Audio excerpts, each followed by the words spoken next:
जिनको डिफिकल्ट लगता है उनके लिए क्या स्ट्रेटेजी होनी चाहिए? मानो कोई चीज हमसे नहीं आ रही तो हम क्या करते हैं, उसको अपने से दूर भगाते, देखी जाएगी कोई और सब्जेक्ट पढ़ ले। वजह ये है कि हमारा जो सब्जेक्ट है ना, हम उसको दुश्मन मान बैठे हैं, तो हमने उसको अलग कर दिया, दूर कर दिया। जब हम उसके पास बैठेंगे, शुरुआत में सब्जेक्ट चिक चिक चिक करेगा। ग्रामर की जब हम बात करते हैं तो ग्रामर के लिए स्टूडेंट्स को क्या स्ट्रेटेजी अप्लाई करनी चाहिए? जैसे मैंने कोई जमीन खरीदे, प्लॉट खरीदा है, तो एकदम से जाके लेंटर तो नहीं डाल दूंगा, अपना आधार मजबूत करना होगा, नींव खड़ी करनी होगी। शुरुआत में हमें टेंसेस का ज्ञान होना बेहद जरूरी है। मेरी जो ग्रामर की शुरुआत रही है वो 9th से रही है। इससे पहले मैंने भी ग्रामर पढ़ी, लोगों की कॉपी जो है देखकर मैं उनको लिख लेता था सेंटेंसेस को, या नाउन प्रोनाउन की बस परिभाषाएं पता थी, हमें यही पता नहीं था नाउन क्या है। प्रैक्टिकली क्लास में समझाया जा सकता है सर, तो अगर वो चलेगा तो हम गुरु बन जाएंगे, नहीं तो टीचर ही रह जाएंगे। पोइट्री का जो सवाल आपने पूछा है, मैं ये कहना चाहता हूँ पोइट्री में ग्रामर तो फॉलो हुई नहीं है। मोटिवेशन का खजाना मिले जिससे हम जो एग्जाम चुटकियों में पास करें। कुछ नहीं है मोटिवेशन से आज पढ़ लोगे, कल पढ़ लोगे, परसों कहाँ से पढ़ोगे। हमारे बच्चों से ज्यादा ताकत टीचर्स में नहीं है। हम बच्चों के लिए जामवंत ही हैं और हम उनकी ताकत का अंदाजा, हम उन्हें पढ़ाते नहीं है,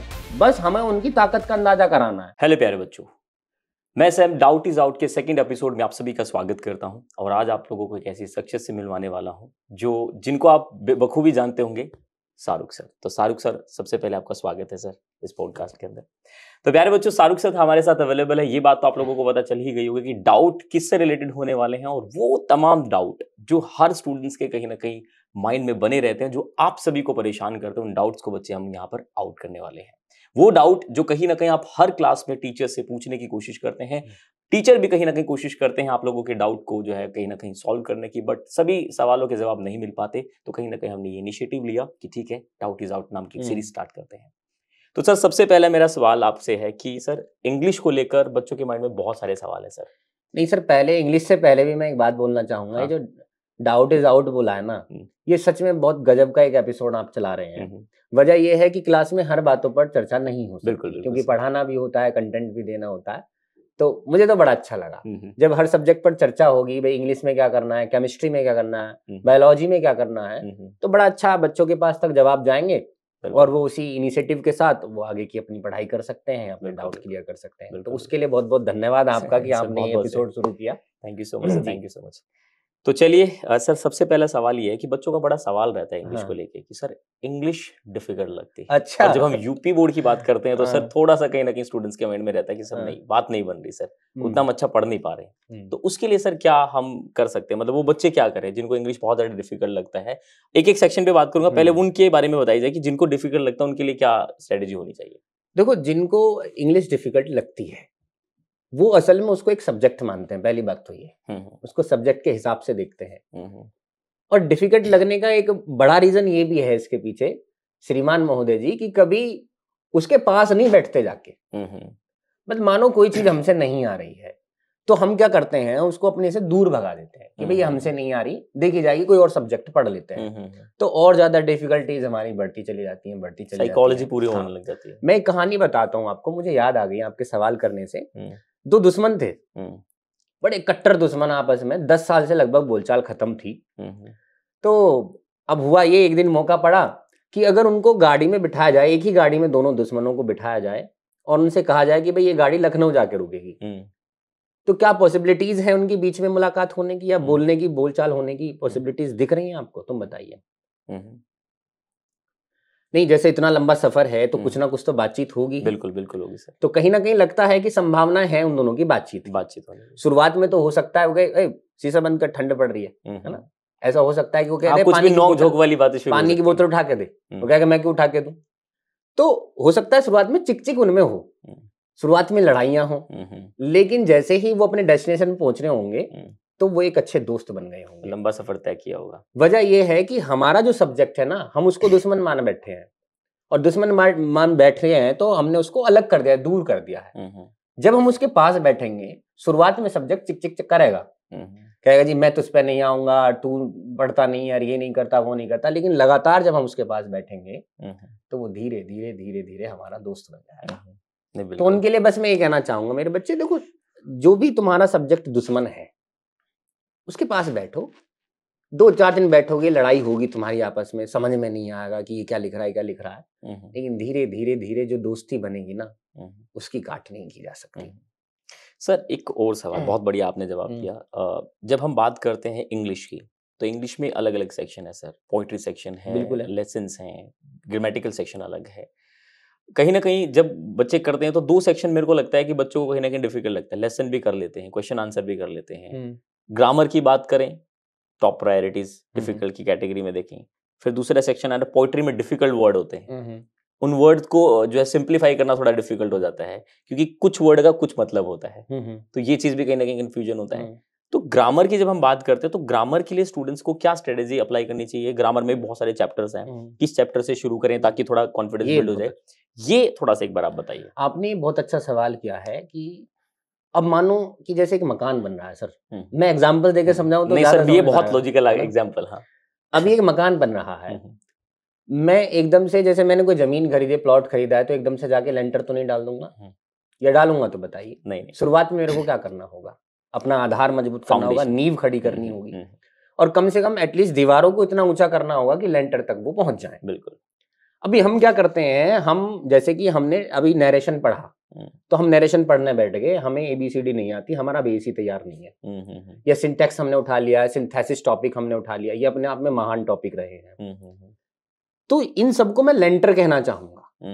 शुरुआत में हमें टेंसेस का ज्ञान होना बेहद जरूरी है, पास्ट है, प्रेजेंट है, फ्यूचर है, इन सभी चीजों का पता होना जरूरी है। और साथ ही साथ अगर वर्ड्स का हमें ज्ञान हो जाए, कुछ शब्द हमें ऐसे मिल जाए जो इंग्लिश में इस्तेमाल होते हैं, यूज होते हैं, तो उन दोनों को मिलाकर हम उन सारे चैप्टर्स पर कमांड कर सकते हैं।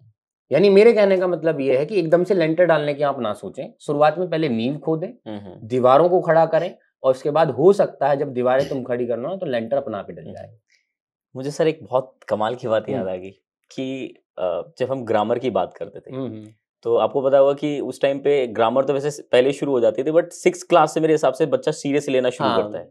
हमारे टाइम में तो 6th स्टैंडर्ड में हम पढ़ते थे, तो वहां पे क्या होता है ना कि सर हर क्लास में टेंसेस हो गए, ठीक है ना, नाउन प्रोनाउन हो गए, एक करण अर्जुन की तरह थे, हर क्लास में प्रेजेंट हो जाते हैं, तो हर क्लास में कहीं ना कहीं कंफ्यूजन बना रहता था। तो मैं जानना चाह रहा हूँ कि सर क्या वो कारण था कि इतनी बार पढ़ने के बावजूद भी नहीं सीख पाते थे? वो कारण क्या है, मतलब क्यों बच्चे उससे भाग रहे हैं और किस वजह से नहीं सीख पाते? उसका कारण जी मेरे पास है, बहुत अच्छा सवाल था ये भी आपका। कारण ये है कि शुरुआत में जैसे हम भी थे, तो मुझे लगता है कि मेरी जो ग्रामर की शुरुआत रही है वो 9th से रही है। इससे पहले मैंने भी ग्रामर पढ़ी, लोगों की कॉपी जो है देखकर मैं उनको लिख लेता था सेंटेंसेस को, या नाउन प्रोनाउन की बस परिभाषाएं पता थी, हमें यही पता नहीं था नाउन क्या है। असल में क्या है, जो हमारे स्कूल्स हैं, हमारे टीचर्स हैं, वो क्या कर रहे हैं, वो सिर्फ पढ़ाने का काम कर रहे हैं।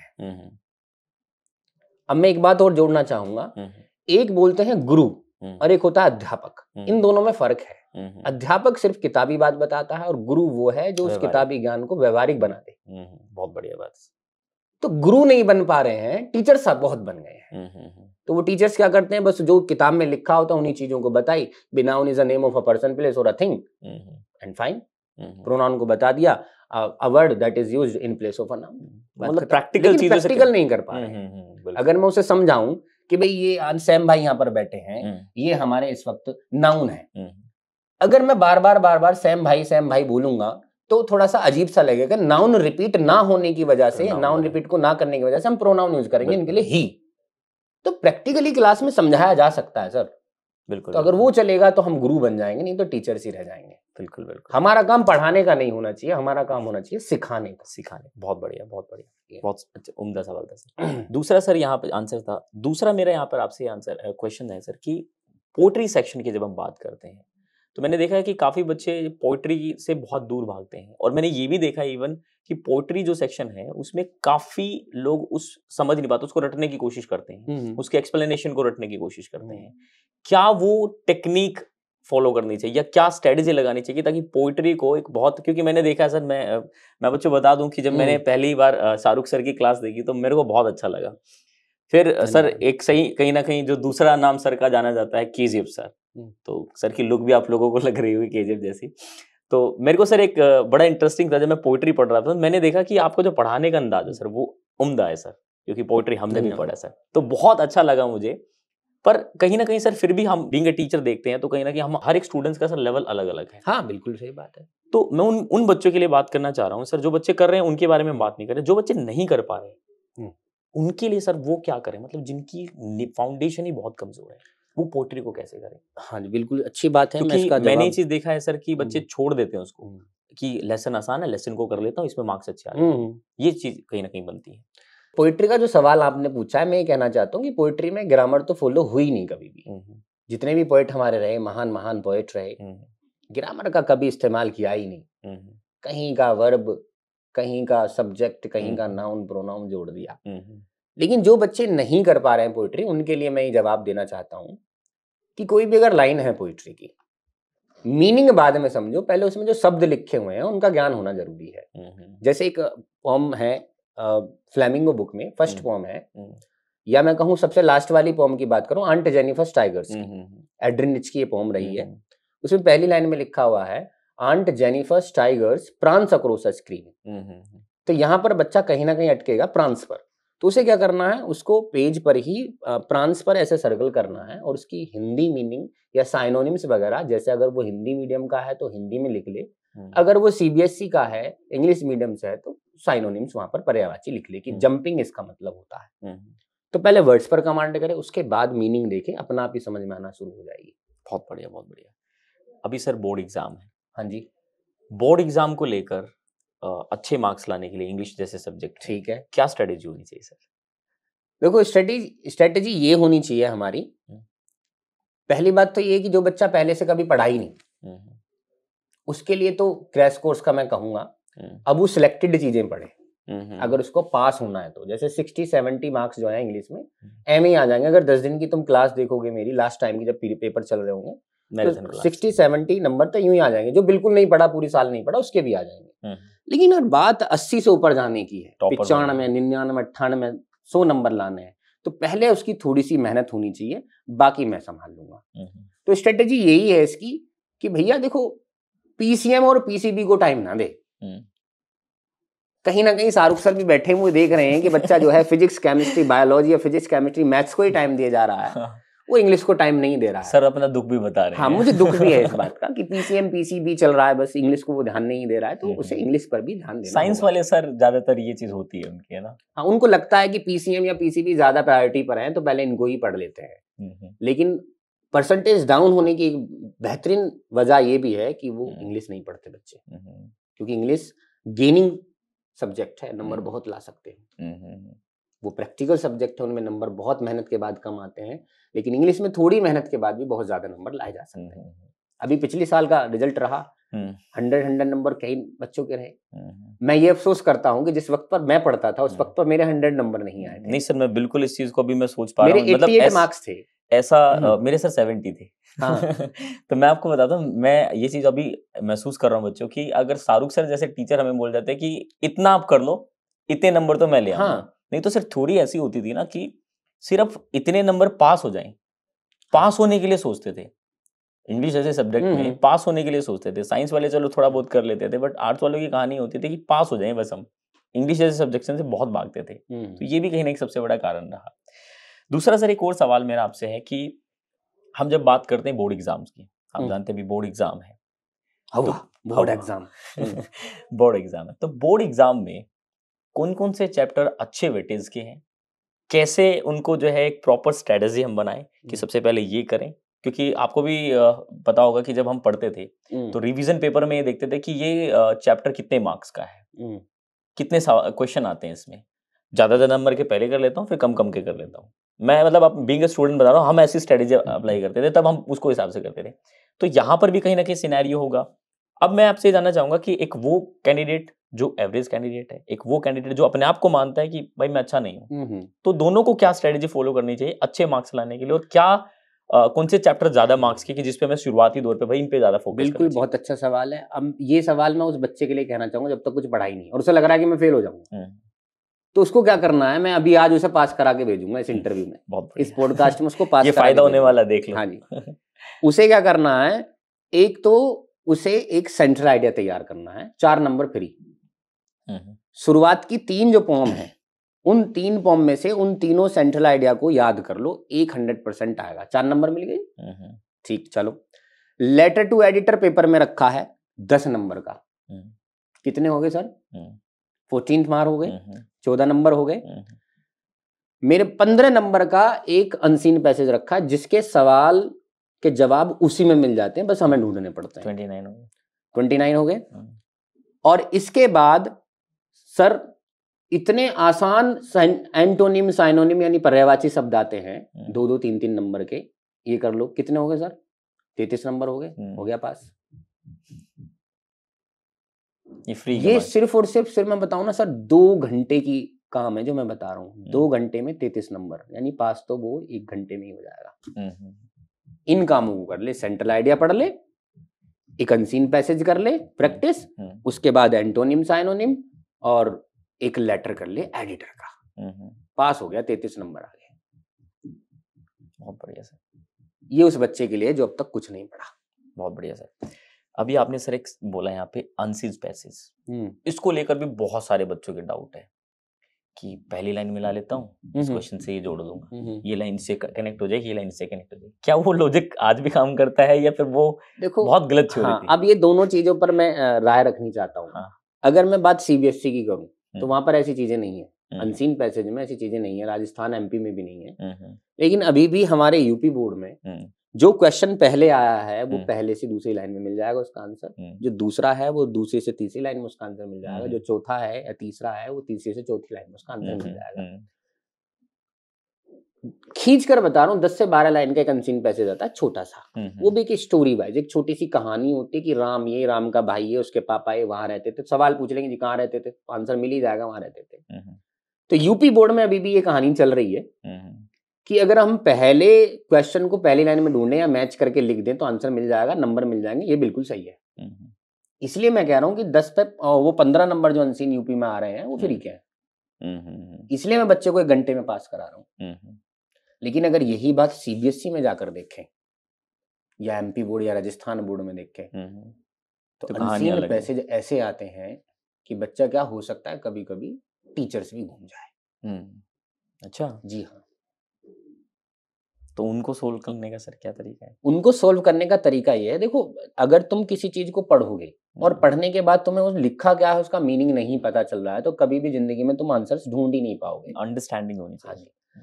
तुम्हारी लैंग्वेज में इतनी कमांड होनी चाहिए कि जो तुम पढ़ रहे हो उसमें लिखा क्या है तुम्हें पता चल रहा है। अगर पता चल रहा है तो अनसीन के आंसर्स किए जा सकते हैं, अगर नहीं पता चल रहा तो फिर तो भाई तुक्का ही लगेगा, तुक्के में चीजें गलत होती हैं। मेरे हिसाब से इसमें अनसीन में कोई तुक्के वाला सीन है भी तुक्के वाली अगर पता है तो ही कर पाएंगे, अदरवाइज तो फिर वो 50-50 वाला। तो जिसको इंग्लिश नहीं आती है, पढ़नी नहीं आती है, नहीं समझ पा रहा है इसमें लिखा है, उसके लिए तो काला अक्षर भैंस बराबर ही। बिल्कुल, उसको क्या ही पता लग रहा है क्या लिखा है। बहुत बढ़िया, बहुत बढ़िया। तो इसका मैं ये कहना चाहूंगा, अगर अनसीन पैसेज पर कमांड करनी ही है तो जैसे हमारी 6th क्लास है, 7th क्लास है, 4th क्लास है, 3rd क्लास है, इसमें स्टोरीज बुक आती हैं लिटरेचर की, छोटी छोटी कहानियां, खरगोश की कहानियां, कबूतर की कहानियां और कौवे की कहानियां, उनको पढ़ो। उनको लगातार जब तुम पढ़ोगे तो पढ़ने की हैबिट होगी और उससे क्या होगा, जब तुम स्टोरी पढ़ते रहोगे तो क्या लिख रहा है उसमें पता चलता रहेगा। तो धीरे धीरे लेवल अपना बढ़ाओ। पहले पहली कक्षा की किताब पढ़ो, फिर दूसरी की पढ़ो, फिर तीसरी की पढ़ो, फिर चौथी की पढ़ो, फिर 5वीं की पढ़ो। और एक दिन यकीन मानो अगर इस स्ट्रेटेजी से आप चलेंगे, इस तरीके से आप चलेंगे ना, तो एक दिन अखबार तक आप पहुंच जाएंगे। ये तय है। मैंने ऐसे ही सफर तय किया है। जो ट्यूशन में ऑफलाइन पढ़ाया करता था वहां पर मेरे पास सभी क्लासेज की किताबें थी। जो बच्चा नया आता था मेरे पास, मैं उसका एक जनरल टेस्ट लेता था कि भाई ये किताब पढ़, 5वीं की किताब दे दी उसको, पढ़ के दिखा क्या लिखा हुआ है इसमें। स्टोरी हुआ करती थी जनरली, तो पढ़ता था, कहता था जिसमें ये लिखा हुआ है। एक पैराग्राफ पढ़वाया, किसी ने अगर पता लगी कि उसमें पैराग्राफ नहीं पढ़ा गया तो फिर मैंने उसको 5वीं की हटा के चौथी की दी कि भाई ये पढ़, नहीं पढ़ा जा रहा। तीसरी की, भैया ये पढ़, नहीं पढ़ा जा रहा। दूसरी की, ये पढ़, हाँ ये समझ में आ रहा क्या लिखा है, तो भाई यहीं से शुरू कर, तेरी दूसरी कमजोर है। पहले दूसरी की किताब पढ़ेगा, फिर तो फिर तीसरी की, फिर चौथी की, फिर 5वीं की, और ऐसे करके मैं उसे मैगजीन तक या फिर मैं कहूँ अखबार तक उसे छोड़ कर आया हूँ। मेरा ये अनुभव रहा है कि जिस क्लास की किताब आप नहीं पढ़ पा रहे हो वहीं से तुम्हें शुरू करना होगा। बहुत बढ़िया सर, बहुत उम्दा आंसर आपने दिया सर। सर एक सवाल एग्जाम टाइम पे, डिमोटिवेशन। हाँ, बच्चे बहुत परेशान होते हैं। गजब सवाल पूछ ले सर। तो मतलब इसको लेकर क्या करें, कहाँ से वो सोर्स ऑफ मोटिवेशन का खजाना मिले जिससे हम जो एग्जाम चुटकियों में पास कर दें? इसके बारे में आपका क्या ख्याल है सर? तुमने बहुत बड़ा सवाल पूछा सर, मैं उलझ जाऊंगा। नहीं सर, इसका आंसर बहुत टर्म है ये मोटिवेशन। अब देखो, मैं बच्चों को स्पष्ट कह दूं, चाहे किसी को बुरा लग जाए, बैठे सामने सुन रहे, मोटिवेशन कुछ नहीं होता सर, कुछ नहीं है मोटिवेशन। मोटिवेशन से आज पढ़ लोगे, कल पढ़ लोगे, परसों कहां से पढ़ोगे? मोटिवेशन हमारे परिवेश में है, मोटिवेशन हमारे परिवार में है।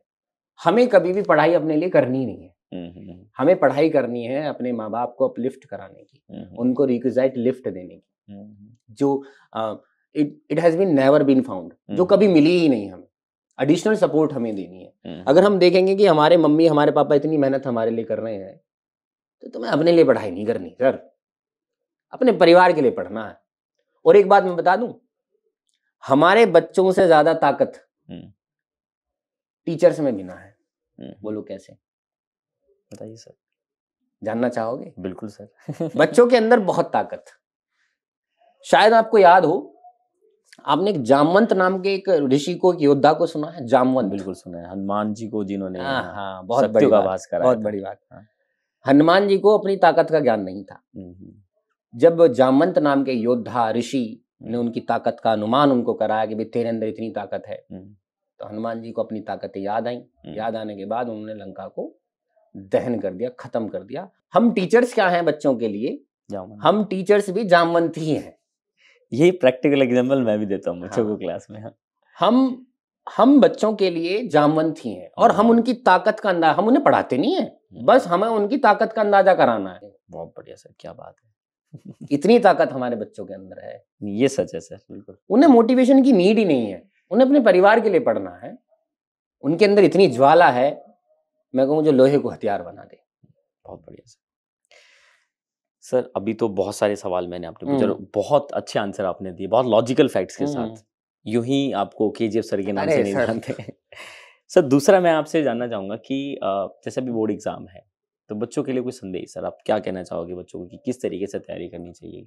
क्या उनको मतलब वो एक स्टेप लेकर चलना चाहिए कि इस तरीके बस मैं उनकी तैयारी के लिए ही अभी बात करता हूँ। लास्ट हमारा सवाल यही होना चाहिए कि वो अब तैयारी बोर्ड की कैसे करें, या इस आने वाला जो हर्डल है, आने वाला जो बैरियर है, इसको कैसे क्रॉस करें। तो उसके लिए सभी साथियों से बस मैं ये कहना चाहूंगा, बेटा अब तक जो हुआ सो हुआ, खत्म करो उस कहानी को। जब भी तुम्हें वीडियो मिले, उसी वीडियो को देखने के तुरंत बाद सीधे चिराग सीरीज में आ जाना। और चिराग सीरीज इस यूपी बोर्ड का 12th क्लास का वो तोड़ है जो शायद जिंदगी में किसी ने अभी तक नहीं दिया। मैं अगर सर मेरे सीने में चैन होती ना, मैं बच्चों को खोल के दिखा देता कि चिराग सीरीज क्या है। चिराग सीरीज को पढ़ने के बाद ना तो हमें किसी मैराथन की जरूरत, ना किसी मॉडल पेपर की जरूरत, ना किसी किताब की जरूरत। हर एक चीज का एक्सप्लेनेशन, हर एक वर्ड पर चर्चा करते हुए आगे बढ़ रही है चिराग सीरीज। और मेरे हिसाब से भी क्लासेस कंटिन्यू चल रही है और अभी चलेंगी। तो अगर उसे बोर्ड एग्जाम असल में ही पार करने हैं तो बस चिराग सीरीज का ऐसे हाथ थाम ले, और वो चिराग सीरीज उसे बोर्ड एग्जाम के उस हर्डल को, उस रुकावट को, बैरियर को पार कराने के बाद ही दम लेगी। और मेरे साथ इसके बाद में रिवीजन भी आएगा। अब जो होना था चिराग सीरीज में हुआ, इसके बाद तो हम ट्रेंडिंग टॉपिक लाएंगे सर। फिर बच्चों के लिए मैराथन लगाएंगे, मतलब हाथ उसे अभी से थामना होगा हमारा। नहीं तो फिर वही बात है, स्ट्रेटेजी वही है कि भैया एक सेंट्रल आइडिया पढ़ो, अनसीन पैसेज कर लो, एक लेटर कर लो, 33 नंबर आगे, जय हिंद जय भारत। चलिए, बहुत बहुत उम्दा आंसर सर ने दिए, तो मुझे तो बहुत इंटरेस्ट आया सर से बात करके। आई एम श्योर कि आप सभी को भी बहुत अच्छा ये पॉडकास्ट लगा होगा। तो ये थे प्यारे बच्चों सर की तरफ से सजेशन आप लोगों के लिए, और जो आप लोग डाउट पूछते हैं, जिस वजह से आप परेशान रहते हैं, बहुत ज़बरदस्त तरीके से जो है शाहरुख सर ने आप सभी के डाउट को कहीं ना कहीं आउट करने की कोशिश करी। और आप लोगों को ये सेकंड एपिसोड कैसा लगा, अपने प्यारे प्यारे से कमेंट सेक्शन में ज़रूर भर दीजिएगा। फिर मिलेंगे एक और बेहतरीन टीचर्स के साथ, आप लोगों के डाउट के साथ। तब तक के लिए ख्याल रखिएगा। थैंक यू सो मच, बहुत बहुत शुक्रिया। नमस्कार।